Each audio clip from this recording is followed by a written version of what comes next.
नमस्कार दोस्तों। Law of one यानी एक का कानून, या कह लीजिए एक का ज्ञान, या कह लीजिए एक के तरीके। यह उसका 11वां सत्र है जो कि जनवरी 28 1981 को रिकॉर्ड किया गया था। यह दोहराया जाता है कि इस किताब के द्वारा दी गई सभी सूचनाएं और जानकारियां आप जान भी सकते हैं, मान भी सकते हैं, नज़रअंदाज भी कर सकते हैं और सिरे से खारिज भी कर सकते हैं, क्योंकि यह आपकी फ्री विल है जो अनंत रचयिता द्वारा आपको दी गई है। दोस्तों, यह भी दोहराया जाता है कि इस किताब की दी गई सारी चीज़ें फ्री हैं सबके लिए। इसमें दिए गए चित्र, इसमें दिए गए चलचित्र, वह भी सबके लिए फ्री है। यदि कोई इसको निजी स्वार्थ के लिए इस्तेमाल करता है तो वह उसकी व्यक्तिगत जिम्मेदारी है। तो अब हम आगे चलते हैं। तो जैसा कि हमेशा राह कहते हैं, हम तुम्हारा स्वागत अनंत रचयिता के प्रेम और रोशनी में करते हैं। अब हम बात करने के लिए तैयार हैं। तो पहला सवाल डॉन करते हैं, क्या हम आपका बताया हुआ तरीका जिससे हम आपसे संपर्क स्थापित करते हैं इस किताब में डालें? तो रा कहते हैं, यह इतना महत्वपूर्ण नहीं है क्योंकि यह तो हमने कार्ला द्वारा तुमसे संपर्क स्थापित करने के लिए बनाया था। तो फिर डॉन कहते हैं, आपने पिछली बार बताया था कि मेल्डेक जो कि नष्ट हो गया था वह युद्ध का परिणाम था। तो अगर वह नष्ट नहीं हुआ होता तो क्या वो ग्रह खुद की सेवा वाली सोच के लोगों का होता? और क्या वहाँ के लोग आगे चौथी पांचवी घनत्वताओं में इसी रास्ते पर चलते? तो रा कहते हैं, वहाँ के लोगों के समाज काफ़ी हद तक तुम्हारे जैसे ही थे क्योंकि उनकी ऊर्जाएं मिली जुली थीं। इसलिए हालांकि पता नहीं, परंतु एक मिक्स टाइप की कटाई होती। कुछ खुद की सेवा वाले के रास्ते पर कटाई पे जाते, कुछ दूसरों की सेवा में, और ज़्यादातर दोबारा तीसरी घनत्वता दोहराते। यह इसलिए होता है क्योंकि ऐसी स्थिति में एक ही वक्त पर कई संभावनाएं रुकती भी हैं और नई पैदा भी होती हैं। यह इसी कारण होता है। तो दोस्तों, इस केस में क्या होता है कि खुद की सेवा वाली सोच के लोग और दूसरों की सेवा वाली सोच के लोग मिले जुले होते हैं हमें। जैसे कि अभी राह ने बताया कि तुम्हारे ग्रह के जैसे ही थे वहाँ के लोग जो मिले जुले थे, मतलब हर किसी की सोच अलग अलग थी। कोई कुछ सोच रहा है, कोई कुछ सोच रहा है, कोई खुद की सेवा के रास्ते पर है, कोई दूसरों की सेवा के रास्ते पर है, और कोई ऐसे हैं जिनको अभी भी पता नहीं है, वो दोबारा अपनी घनत्वता रिपीट करते हैं। तो फिर डॉन कहते हैं, क्या हमारे सूरज के पीछे भी कोई ग्रह है जो परिक्रमा कर रहा हो और हमें दिखता ना हो? तो रा कहते हैं, एक ग्रह है जो कि काफ़ी ठंडा है, परंतु इसे अभी ग्रह नहीं कह सकते क्योंकि यह अभी पहली घनत्वता में ही है। तो दोस्तों, इसको समझने के लिए ना आपको इस चित्र को देखना पड़ेगा। ये इसी तरीके से बनाया गया। ये जो बीच में है ये हमारा हो गया सूरज, पहला ग्रह हो गया आपका बुध, फिर हो गया आपका शुक्र, और फिर हो गया हमारी धरती, ये रही इधर सीधे हाथ पे। अब जब हमारी धरती घूमती है ना, मान लो ये उन्होंने कहा कि सूरज की दूसरी तरफ, तो हमने सूरज की दूसरी तरफ रख दिया यहाँ पे एक ग्रह और, इसी के ऑर्बिट में एक ग्रह और रख दिया। तो यदि अगर हमारी सूरज तो अपनी जगह पे गोल गोल घूमता है, ये सूरज ऐसे परिक्रमा नहीं करते हैं, सूरज तो अपनी जगह पे घूमेंगे। तो इधर से अगर ये यहाँ घूमी तो ये भी यहाँ से यहाँ घूमेगी, इसीलिए सूरज के पीछे की चीज़ दिखेगी नहीं।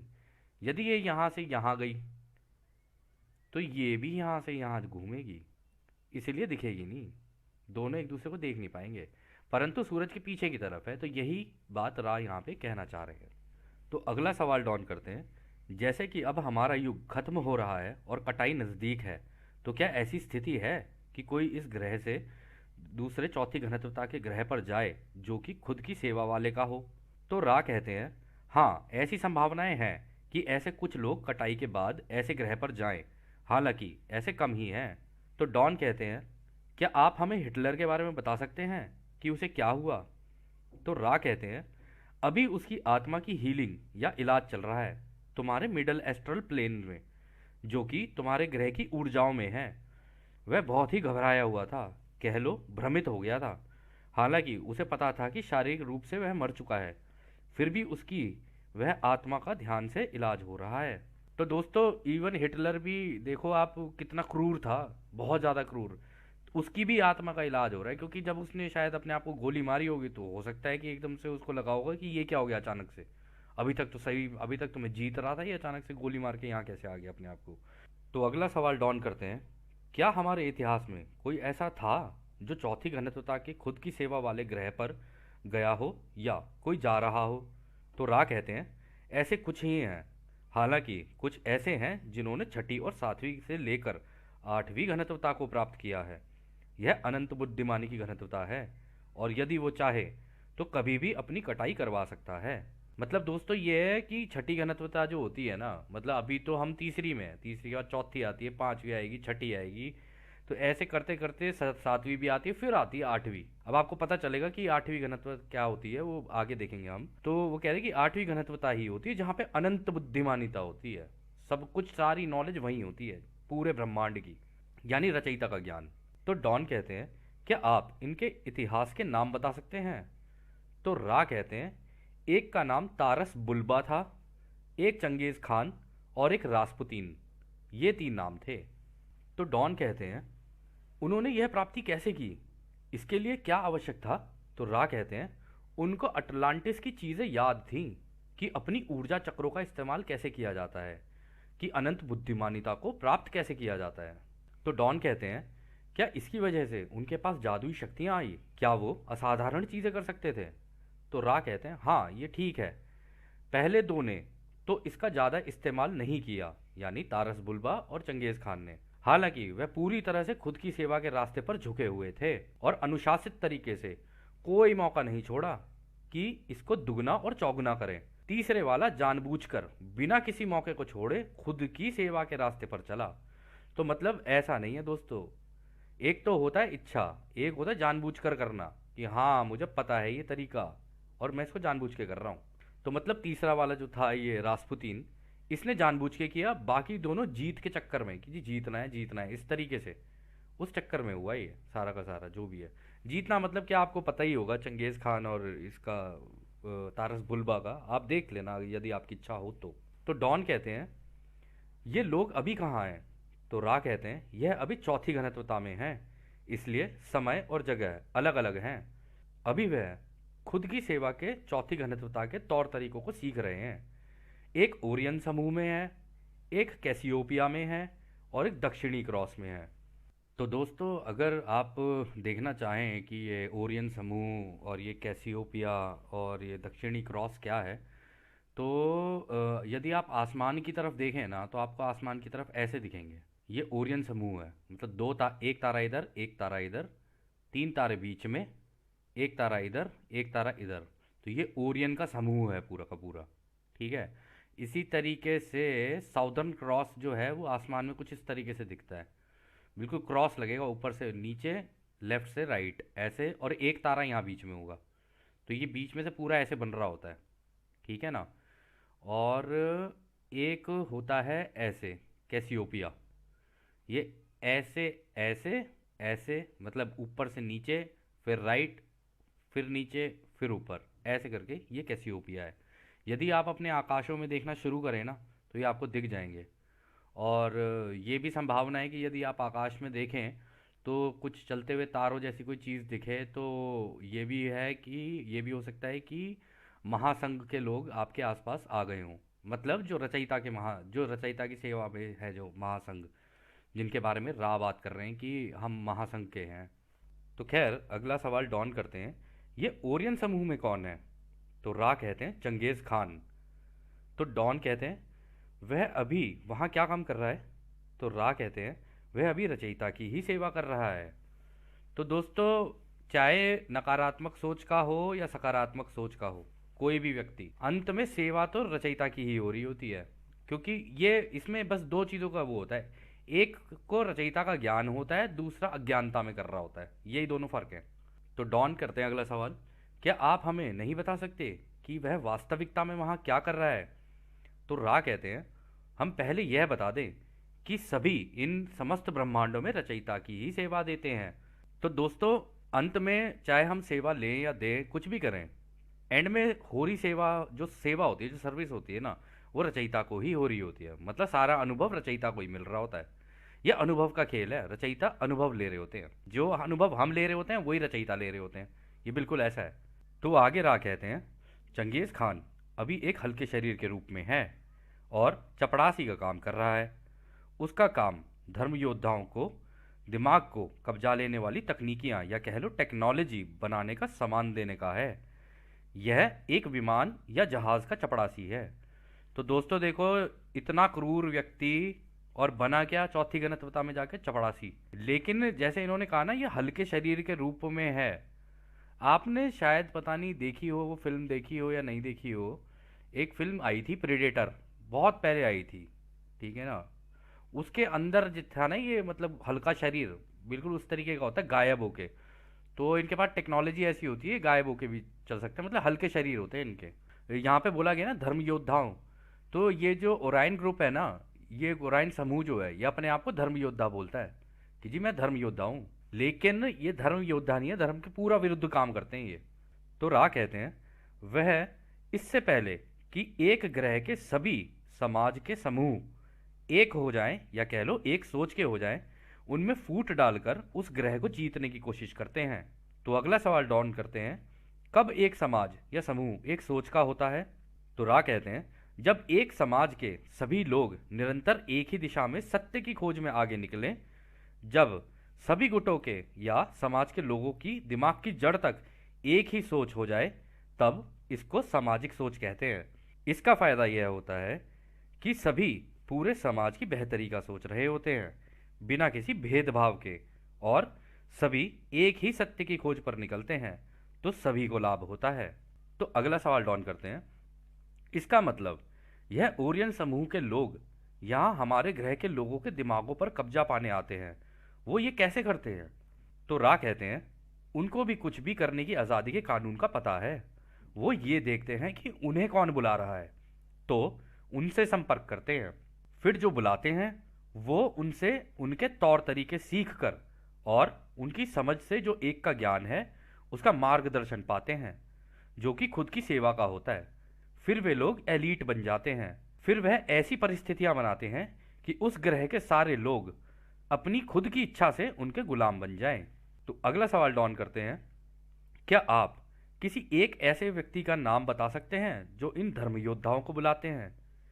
तो रा कहते हैं हम आज़ादी का उल्लंघन नहीं कर सकते हैं। किसी भी तरीके की भविष्य की जानकारी देना उल्लंघन है। इस जानकारी को हम नहीं देंगे। हम आग्रह करेंगे कि तुम चिंतन कर सकते हो, उनको देखकर या जानकर जिनके कर्मों के फलों को देखकर यह लगे कि वह पावर में हैं। इससे तुम जैसा चाहो वैसा निष्कर्ष निकाल सकते हो। हम तुम्हारे ग्रह के खेलों में नहीं पड़ना चाहेंगे। इसका कटाई से कोई लेना देना नहीं है। तो अगला सवाल डॉन करते हैं, तो ये धर्म योद्धा अपने तरीके धरती के लोगों तक कैसे पहुंचाते हैं? तो रा कहते हैं इसके दो मुख्य तरीके हैं। जैसे कि दो मुख्य तरीके हैं दूसरों की सेवा के रास्ते के। ऐसे कुछ लोग हैं तुम्हारे यहाँ जो कि कुछ ऐसे अभ्यास और अनुशासनों का पालन करते हैं जिनसे ऐसी जानकारियां और शक्तियां प्राप्त करते हैं जो कि अनंत बुद्धिमानी के दरवाजे को पार करके ली जा सकती है। तो दोस्तों यहाँ पे ये पता है क्या बोल रहे हैं, तरीके तो दोनों के पास ही हैं, मतलब खुद की सेवा के रास्तों वालों के पास भी और दूसरों की सेवा के रास्तों के पे चलने वालों के पास भी। तो अनंत बुद्धिमानी का मतलब हो गया कि उनको ये पता है कि इसी हवा में से चीज़ें कैसे निकाली जाती हैं और बनाई कैसे जाती हैं। इसको कहते हैं अनंत बुद्धिमानी। तो आगे राह कहते हैं और कुछ दूसरे हैं जिनको कुछ ऐसे शब्दों का इस्तेमाल करना आता है कि ये दरवाज़ा खुलता है और खुद की सेवा के रास्ते का संपर्क बनता है, जिससे शुद्ध तरीके से दूसरों को चालाकी से बिना किसी मुश्किल अभ्यास और दबाव के इनको प्राप्त किया जा सके। तो डॉन कहते हैं किस तरह की जानकारियां ये धर्म योद्धा उन लोगों को देते हैं? तो रा कहते हैं वो एक के ज्ञान को ही देते हैं, परंतु खुद की सेवा के रास्ते पर झुकाव पैदा करने या कह लो पालन के लिए यह जानकारियां तकनीकी टेक्नोलॉजी बनती हैं। फिर जैसे कि महासंघ के भी लोगों ने दी हैं दूसरों की सेवा के लिए। इस समूह द्वारा दी गई टेक्नोलॉजी या कह लो तकनीक अलग अलग रूप से दूसरों पर नियंत्रण और हेरफेर करने के लिए हैं, ताकि खुद की सेवा करवाई जा सके। तो अगला सवाल डॉन पूछते हैं, क्या आप ये कह रहे हैं कि कुछ वैज्ञानिक इस तरह की जानकारी को मस्तिष्क में टेलीपैथी से प्राप्त करते हैं जिससे इस्तेमाल में लाने वाले यंत्र बने? तो रा कहते हैं हाँ, यह ठीक है। हालांकि अच्छे तरीके से तुम इस हिस्से को यह कह सकते हो उन वैज्ञानिकों का झुकाव था तो इसको शांतिपूर्ण तरीके से इस्तेमाल करने का, ताकि विकास हो। परंतु कुछ दूसरे वैज्ञानिक जिनकी सोच खुद की सोच की थी, उन्होंने इसमें विनाश की संभावनाओं को देखा। तो अगला सवाल डॉन करते हैं, क्या इसी तरह हमको न्यूक्लियर ऊर्जा का पता चला? क्या वह दोनों तरीके की थी, सकारात्मक और नकारात्मक? तो रा कहते हैं, हाँ यह ठीक है। जो वैज्ञानिक थे वो दोनों तरह के थे। काफी हद तक वैज्ञानिकों का झुकाव सकारात्मक ही था। जिन वैज्ञानिकों ने इन पहले वाले वैज्ञानिकों के काम को आगे बढ़ाया वो मिले जुले थे, परंतु उनमें से एक बिल्कुल ही नकारात्मक सोच का था। तो डॉन कहते हैं, क्या यह व्यक्ति अभी भी हमारी धरती पर है? तो रा कहते हैं, हाँ यह ठीक कहा। तो डॉन कहते हैं, तो हम अनुमान लगा रहे हैं कि आप उसका नाम नहीं बताएंगे और जानना चाहेंगे कि निकोला टेस्ला को यह जानकारी कहाँ से मिली। तो रा कहते हैं, निकोला को यह जानकारियां महासंघ के द्वारा ही दी गई थी, क्योंकि वह मदद चाहता था, ताकि वह सभी समाज के लोगों की मदद कर सके। पर यह दुर्भाग्य ही है, जैसा बाकी घुमक्कड़ों या कह लो रमते जोगियों की तरह तीसरी घनत्वता के माया जाल में उनके साथ के लोगों ने ही उनके रास्ते में बाधाएं डाल दी, जिसके कारण वह अपने उद्देश्य से ही भटक गया। तो दोस्तों यहाँ पर ये जो बोलते हैं ना कि दुर्भाग्य से ये बाकी जैसे इनको अंग्रेजी में वॉन्डरर बोलते हैं, हिंदी में इसको आप घुमक्कड़, इनको आप घुमक्कड़ कह सकते हो या रमता जोगी कह सकते हो। अगर आपको याद हो शायद रामायण में, या आपने देखा हो बाकी भी जगहों पर, तो बीच में वो आते थे ना, नारायण नारायण करते हुए। तो वो आपने नोटिस किया होगा, मैसेंजर का काम करते हैं, वो मैसेज देने के लिए आते हैं। तो वो यहाँ पे उनकी बात हो रही है कि हम उन्हें भेजते हैं यहाँ पे पैदा होने के लिए। जब वो यहाँ पैदा होते हैं ना, तो हमारा मैसेज देने के लिए आते हैं तुम्हें, ये लो मैसेज है, ये रचयिता का मैसेज है तुम्हारे लिए आगे के लिए। तो इनका काम ये होता है, या वो मदद करने के लिए आते हैं इस धरती के ऊपर कि इस धरती की मदद की जा सके। तो डॉन कहते हैं, टेस्ला का काम किस तरीके से इंसानियत के काम आता और इसके उद्देश्य क्या थे? तो रा कहते हैं, वह चाहता था कि धरती के सारे लोग अंधकार से बाहर आएं। वह धरती की ऊर्जाओं का इस्तेमाल करके पूरे ग्रह के लोगों को फ्री में बिजली और ऊर्जा देना चाहता था। तो डॉन कहते हैं, क्या यह अंधकार से आज़ादी एक के कानून के अनुरूप है और इससे होता क्या है? तो रा कहते हैं, इससे दो अनुभव पैदा होते हैं। पहला, एक तो पैसे की ज़रूरत नहीं पड़ेगी ऊर्जा के इस्तेमाल के लिए, और दूसरा यह है कि खाली वक्त में खुद की और एक के ज्ञान की खोज के लिए आज़ादी मिल जाती है। कुछ हैं अभी तुम्हारे ग्रह पर जो सुबह से लेकर शाम तक एक के कानून का आम तरीके से अभ्यास करते हैं। तो डॉन कहते हैं, क्या औद्योगिक क्रांति भी इसी तरह नियोजित थी? तो रा कहते हैं, यह इस सत्र का आखिरी सवाल होगा। हाँ यह ठीक है। यह रमते जोगी कई लहरों में जन्म लेते हैं ताकि यह रोजमर्रा की जिंदगी से थोड़ा खाली समय निकाला जा सके। तो दोस्तों ये आते रहते हैं, ये आते रहते हैं, हम लोगों को लगता है ये ऐसी ही हैं, मतलब जो चीज़ें आसान कर देते हैं दूसरों के लिए, कि भाई हाँ ये लो, इनकी ज़िंदगियाँ थोड़ी आसान हो, इनको थोड़ा वक्त मिले। वक्त मिलेगा तो सोचेगा भी अपने बारे में, और जब अपने बारे में सोचेगा तो तब तो पूछेगा ना सवाल कि भाई मैं हूँ, चलो ठीक है इस धरती पे हूँ, ये पूरी धरती है, ठीक है, अब ये सूरज भी है मेरी आँख के सामने, ये चंद्रमा भी है मेरी आँख के सामने, ये बनाए तो बनाए किसने और बनाए तो बनाया कैसे? तो ये सारी चीज़ें ना जब इंसान सवाल करने लग जाता है ना, तो अपने आप ही उत्सुकता की वजह से ना वो आगे निकलता चला जाता है, चला जाता है। और उसके हाथ लग जाए एक का ज्ञान, फिर तो पूछो ही मत, या कह लो ये एक के कानून की किताब, वो तो और तेजी से आगे निकलता है फिर। तो खैर, आखिरी सवाल डॉन करते हैं, यह एक आखिरी सवाल है और पता नहीं कि छोटा है या बड़ा, तो हम बाद के लिए भी रख सकते हैं। ये ओरियन समूह के धर्म योद्धा ऐसा क्यों करते हैं? आखिर उनका उद्देश्य क्या है? तो रा कहते हैं, नहीं, यह लंबा जवाब नहीं है। यदि खुद की सेवा करना दूसरों की सेवा करना है ऐसे देखा जाए, तो उसके लिए तो उनके लिए लगातार ही ऊर्जा की जरूरत होती है, ताकि अपने फायदे के लिए दूसरों को छला जाए और शक्तिशाली बना जाए। तो दोस्तों ये सत्र यहीं समाप्त होता है, और जैसा कि हम हमेशा कहते हैं, अब हम आपको अनंत रचयिता के प्रेम, उसकी रोशनी, उसकी शक्ति और उसकी शांति में छोड़कर चलते हैं हमारे भाइयों। आदने आदने वासु। धन्यवाद।